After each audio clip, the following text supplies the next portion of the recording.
Pourquoi est-ce qu'il fait plus chaud l'été que l'hiver ?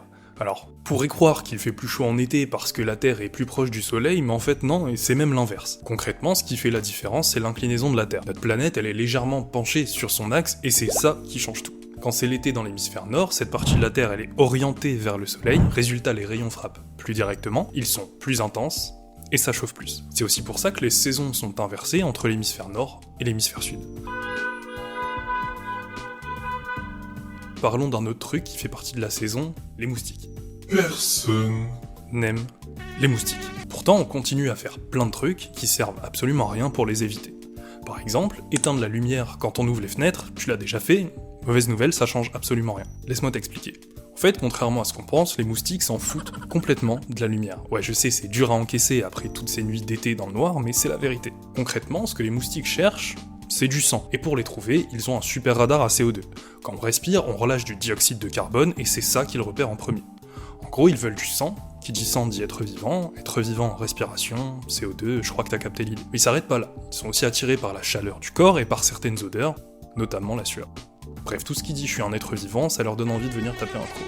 Donc si tu veux un conseil, prends une douche, et même sans moustique c'est pas mal, ferme les fenêtres. Tu peux aussi arrêter de respirer, mais je crois que c'est pas ouf. Après avoir vu comment éviter ces on va parler d'un autre classique de l'été, comment choisir ses fringues pour pas cramer. Alors là, j'imagine que vous le savez déjà, quand il fait chaud, vaut mieux porter du blanc ou au moins des couleurs claires, mais est-ce que vous savez vraiment pourquoi ? En fait, tout ça, c'est une question de lumière, donc d'énergie, et donc de chaleur. En fait, les trois, c'est la même chose. Concrètement, quand le soleil tape, ces rayons, ils transportent de l'énergie, les couleurs sombres, comme le noir, absorbent cette énergie, et quand elles l'absorbent, elles la rebalancent sous forme de chaleur. C'est pour ça qu'un t-shirt noir ou le capot d'une voiture sombre, laissé en plein soleil, deviennent brûlants. A l'inverse, le blanc et les couleurs claires, elles, renvoient la lumière.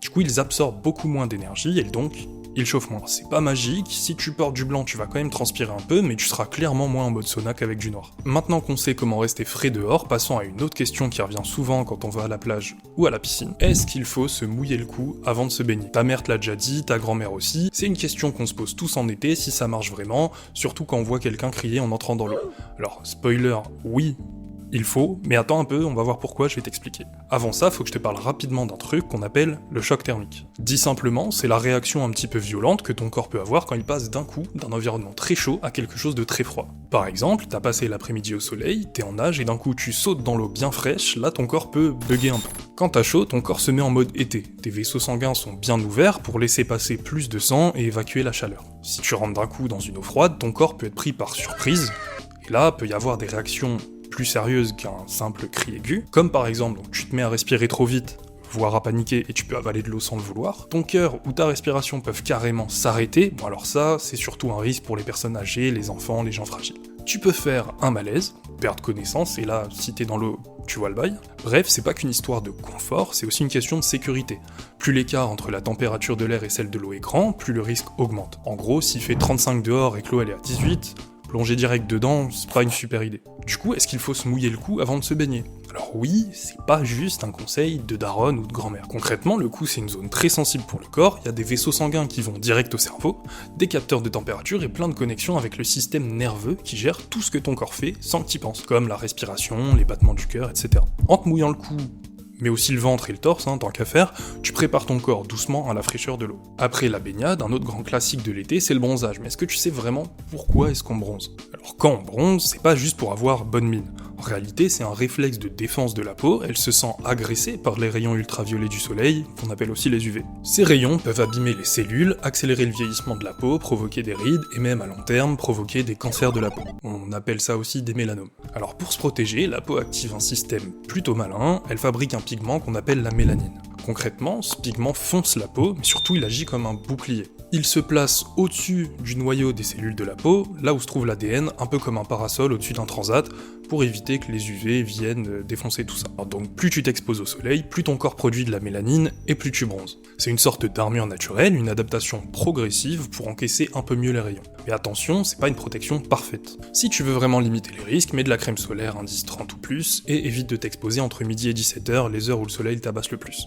En gros, le bronzage, c'est pas un décor d'été, c'est une réponse défensive de ton corps. Ce genre d'adaptation hyper smart, le corps en a plein d'autres. Par exemple, tu t'es sûrement déjà demandé pourquoi est-ce que mes doigts deviennent tout fripés quand je reste un peu trop longtemps dans l'eau. Là encore, c'est pas un bug, c'est une fonction, une réponse active de ton corps programmée par ton système nerveux pour t'aider à mieux t'en sortir dans un environnement humide.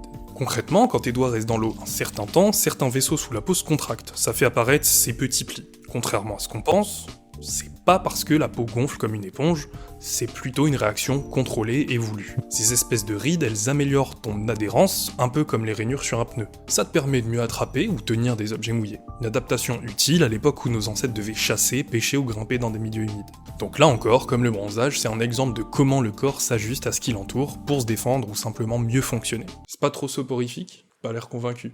Non, c'est bien. Le corps s'adapte bien la plupart du temps, mais parfois il peut aussi être dépassé, comme quand on attrape un coup de soleil. Concrètement, un coup de soleil, c'est une vraie brûlure au premier degré. La peau a pris trop d'UV d'un coup sans avoir réussi à se défendre à temps, résultat, elle rougit, elle chauffe, elle fait mal et parfois elle finit par peler. Si on s'expose trop souvent ou trop longtemps, les dégâts peuvent aller beaucoup plus loin. Formation de cloques, atteinte des couches plus profondes de la peau, et même risque de mutation cellulaire. En fait, un coup de soleil, c'est une alarme. Ton corps est en mode frérot, là c'est chaud. Chaud, coup de soleil, été, tout ça. Alors encore une fois, crème solaire, ombre, chapeau et surtout éviter de rôtir en plein soleil aux heures les plus chaudes, entre midi et 17h. J'ai vraiment l'impression d'être votre daronne en disant ça. Après avoir parlé du soleil et ses dangers, intéressons-nous à une autre particularité de l'été. Pourquoi fait-il plus chaud en ville qu'à la campagne? Je suis sûr que vous l'avez déjà remarqué. C'est factuel, en ville, il fait souvent plus chaud qu'à la campagne, surtout pendant une vague de chaleur, ça peut aller jusqu'à 4 degrés de plus.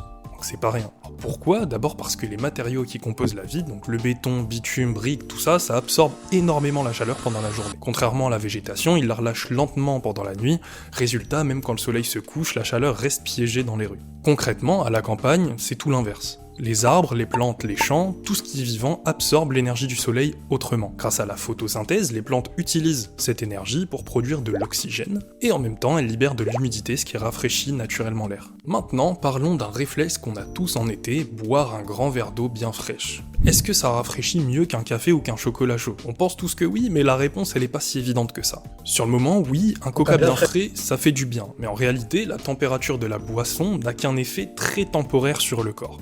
Concrètement, le vrai mécanisme de refroidissement, c'est la transpiration. Quand tu transpires, l'évaporation de la sueur emporte la chaleur. Pour que ce système fonctionne, il faut avoir assez d'eau dans le corps. Donc, ce qui compte vraiment, c'est de s'hydrater. Et là, surprise, boire chaud, ça peut être plus efficace. En fait, une boisson chaude, ça augmente légèrement la température corporelle, ce qui déclenche plus rapidement la transpiration, donc un refroidissement plus fort. C'est ce que font certains peuples vivant dans des environnements très chauds, ils boivent du thé chaud pour mieux supporter la chaleur.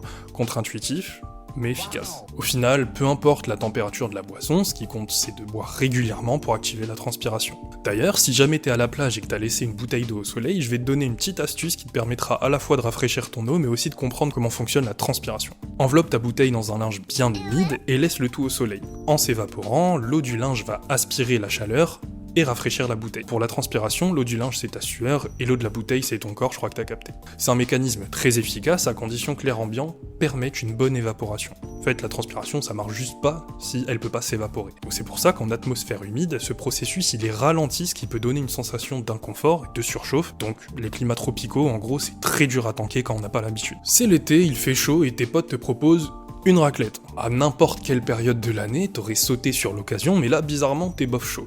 Mais est-ce que tu sais pourquoi? En fait, c'est normal. Quand il fait chaud, on a tendance à avoir moins faim. Laisse-moi t'expliquer pourquoi. Concrètement, la digestion, c'est un mécanisme qui demande de l'énergie et qui produit de la chaleur. Quand il fait chaud, ton corps cherche à éviter toute source de chaleur interne inutile, résultat, l'appétit diminue naturellement. C'est pour ça que les régimes, c'est beaucoup plus facile à faire en été. C'est une adaptation logique, ton organisme préfère garder son énergie pour réguler la température plutôt que de la dépenser à digérer un repas copieux. C'est pour ça qu'on se tourne plus volontiers vers des aliments légers, frais et faciles à digérer. Donc si tu veux faire un régime, fais-le en été. Enfin, pour finir, un phénomène qu'on observe souvent en été, surtout sur les routes et dans le désert, les mirages. Les mirages, c'est quoi? Donc c'est un phénomène optique que t'as sûrement déjà remarqué en été sur une route brûlante ou lors d'un voyage dans le désert. En fait, il vient d'une différence importante de température entre le sol et l'air qui l'entoure. Quand le sol devient très chaud, il chauffe l'air juste au-dessus, Mais cet air proche du sol est beaucoup moins dense que celui qui est un peu plus haut. Concrètement, cette variation de densité modifie la façon dont les rayons lumineux se propagent. Au lieu d'aller tout droit, ils se courbent légèrement